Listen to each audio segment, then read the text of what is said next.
Well, everyone, it has been a crazy year. I think we all can attest to that. I've told most people this weekend, I'll tell it for a fourth time again. It's been an up and down roller coaster thinking we were ever going to get this wedding in. And through the rain, through COVID, by golly, we got it done. So I want to thank each and every one of you for coming out all this way. Thank you for everything that each and every one of you do in our lives. I truly believe we are the luckiest people in the world surrounding ourselves with such amazing people. So, thank you.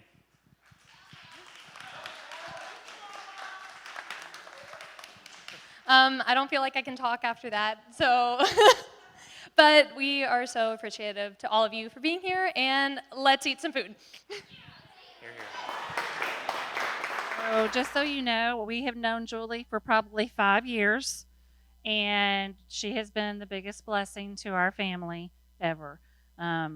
We were really worried about Walker at one point.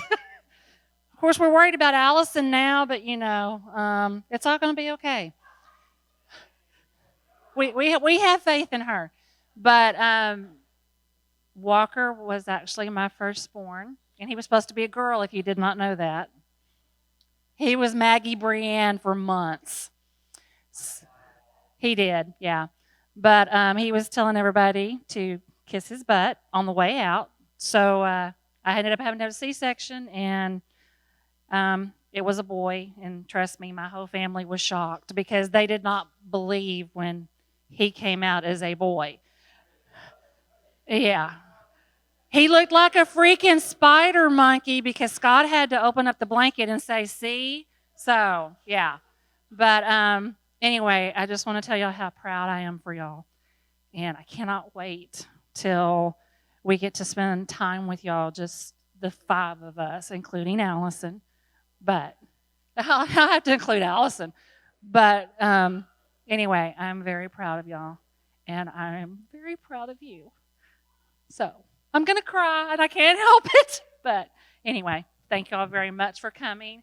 I appreciate the family that came all the way from Early and Brownwood and Austin and everywhere else. I mean, this was a trip for us, but we're here. We did it. We love them. So thank you all very much for coming tonight. I didn't know I was going to talk, but I'll tell the one story that I always have about Julie and Walker. So when we moved to Early, Texas for y'all over here, it was very, very different for us, okay? They were born in San Diego. They were California kids. I'm from Minnesota. Bruce is from Houston.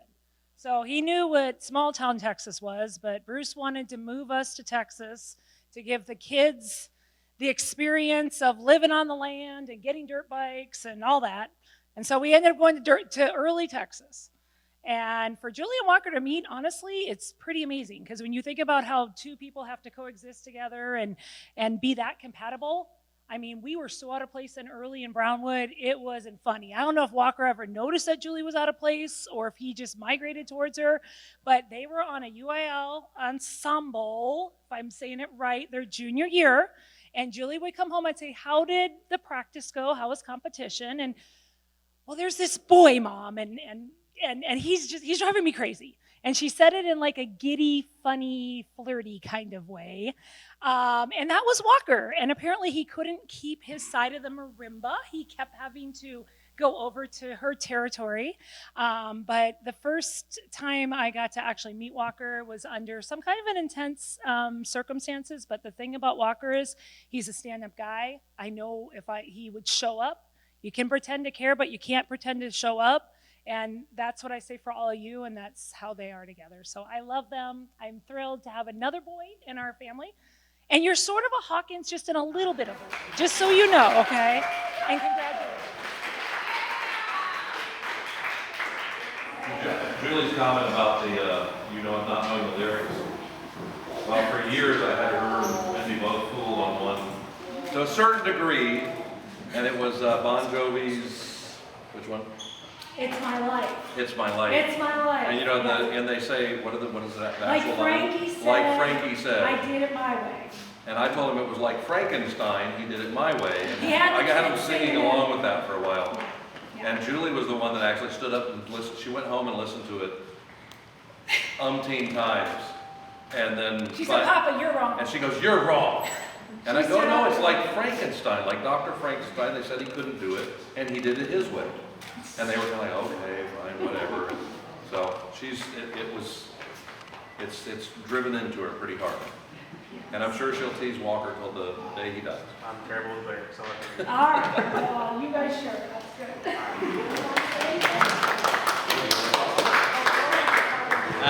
I've known Walker for a little over 3 years now. I met him working at a Toyota dealership in College Station. And I'm going to be honest, I have never met anybody who can outwork me before. Every job I've ever had, I've always been the hardest worker, and everyone knew it. Until I met Walker, and he's given me a pretty big run for my money, and I'm not going to lie. And then I met Julie not far after that, and I noticed the same thing with her too. She is an extremely hard worker. The amount of nights I have gone over to their side of the duplex, and Julie just spent the entire night back there working on school and everything.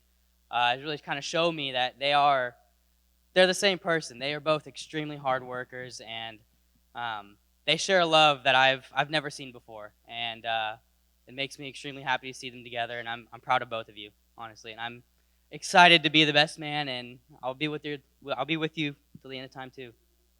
I love you both.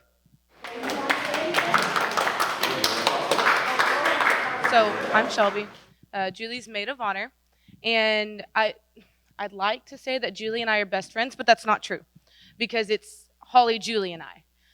The three of us met at the best job that a future teacher could ever have in College Station at Kids Club, and I was probably like the weirdest, like most uncomfortable person when I went to that very first training.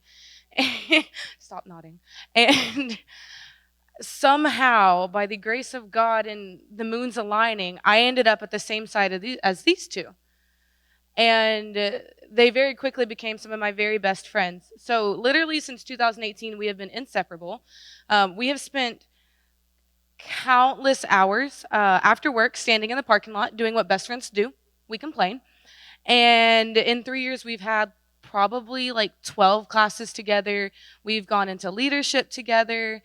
We've had multiple different cars, whether from car wrecks or just exploding. And one of us can't even drive. And so it's kind of... we've really just gone through many different things together, including many, many board game nights. It was actually at one of those board game nights, probably about February, where Julie went to the bathroom for like the umpteenth time, and Walker said, "Hey guys, guess what?" And we're like, "What?" Because we're a little mad at him because he was possibly winning. I'd like to say he was getting his butt kicked, but he may have been winning. And he goes, "I'm going to propose. I'm going to do it. Like, I'm going to propose to Julie." And we're like, "She's right over there, dude. Whisper."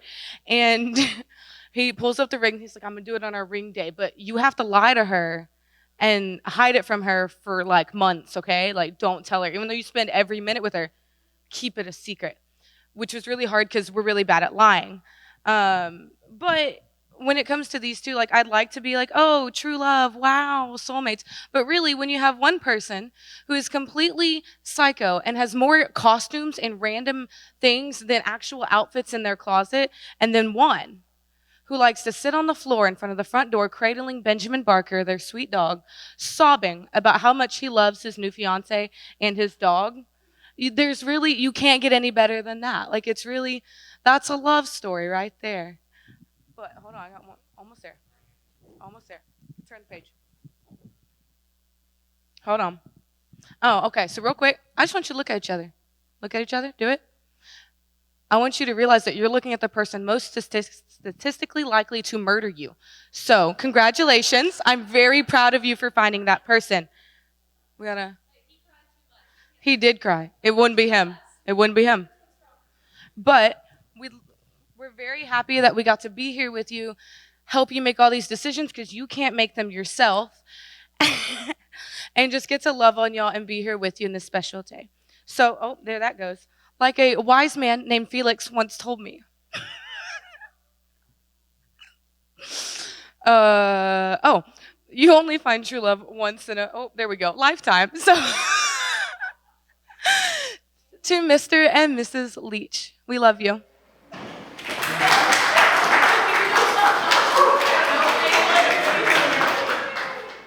I'll tell you what, I think that this Walker and Julie, they're okay. They're all right. They're pretty cool. Let me see here. In all seriousness, I couldn't be more excited for these two, knowing all the loving family and friends that they have out here today. I know that y'all couldn't be more excited for them either. I've had a lot of family and friends get married these last couple of years, and not one I've seen has been as in sync and in love as you two. They're both wonderful friends. They're both extremely competitive and impossible to beat at board games, at least for somebody like me who's very bad at them. They are both very easy to mooch a meal off of. That's why I'm here today. And clearly, these two yahoos are in love with each other. I'll keep it short and sweet. Walker and Julie are the best couple that I know already.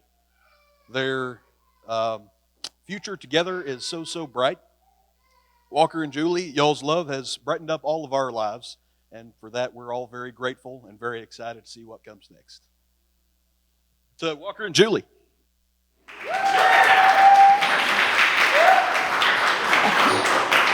I'll be a little bit more emotional. Julie is my dear, beautiful sister. Through all the bad and all the good, I can honestly say that the best parts of my life and the worst, Julie was right there with me, and she understands me like not a single other person on this planet. Like my mom said, in early Texas, we were a little bit outsiders. But Julie and I stuck together. We made some phenomenal friends along the way. Julie is such a special person in so many ways. And she can achieve anything that she sets her mind to, even if she does it in the most stubborn way possible. If she has the choice to make something stay up all night and grind it out on the last night, she'll do it. And, she really can achieve anything that she sets her mind to. And then there's Walker.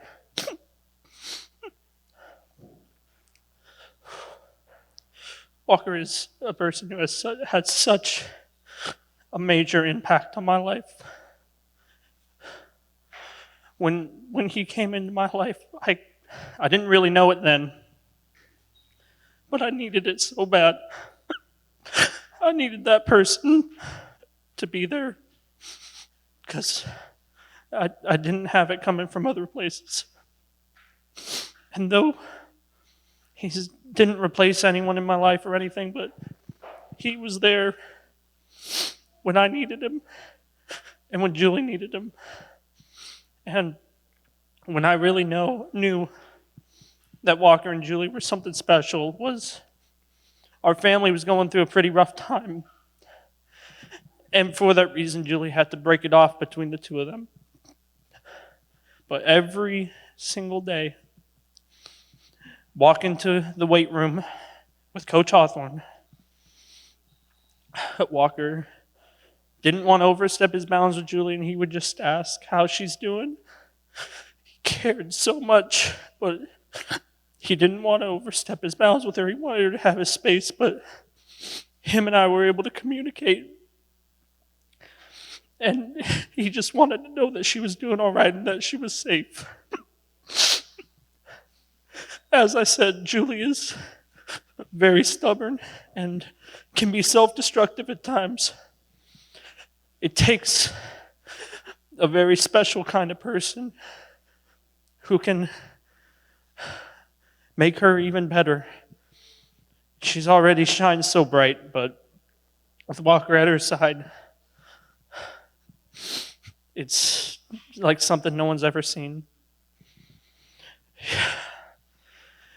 And, I really didn't need this wedding, or the formalities, or the ceremony, or the piece of paper, or anything, to say that Walker truly is my brother, through and through.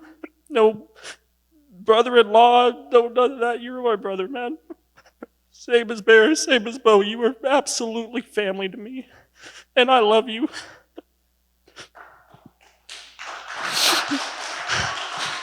And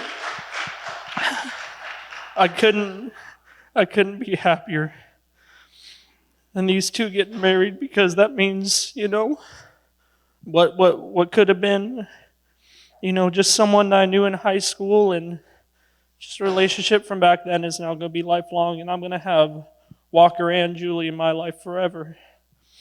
I'll have them there at Thanksgiving and at Christmas, and I'm so lucky for that.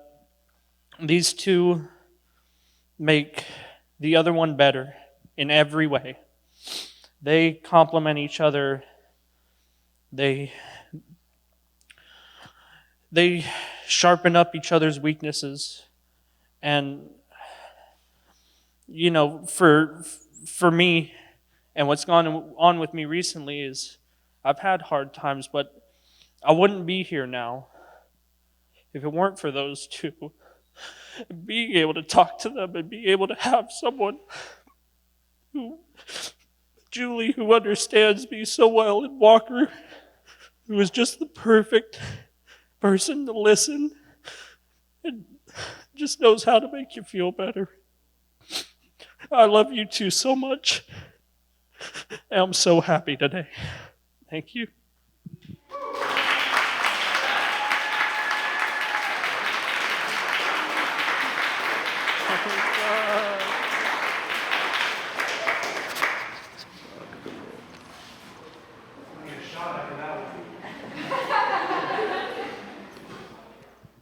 Hi, I'm Jack Donahoe. I've known Walker and Julie for a very, very long time, since I was in middle school, I believe. Walker, Julie, Walker, Julie. No, in all seriousness, no, I'm very glad to be here. I'm so very happy that you two have made me a part of your special day. Truly, it's a truly very special thing, a very rare and special thing to see two people who are so very, very perfect for one another come together on a day like today. They are two of the most genuine people that I have ever met in my entire life. I've known many, many people. And when I see these two, and when I think about what they have, the word that comes to my mind is always genuine. Now, I'm not using that as just a buzzword. I know it's a wedding. You want to have a lot of things to say. Genuine is such a broad word, but I really, really mean that. Rhino heard it first, I believe. I looked during the whole ceremony. Weddings, they tend to make people so very, very retentive, so very, very worried, anxious, all those things that make everybody stressed out about a day like today. But when I was up there watching the ceremony, and I watched you two give your vows, and I watched the entire thing happen, all I saw was pure love, life. Everything happened so naturally. It was extremely clear to me, and I'm sure to everyone else present, that this needed to happen. This was bound to happen. You two deserve each other. Truly and absolutely. Here's to Walker. Thank you.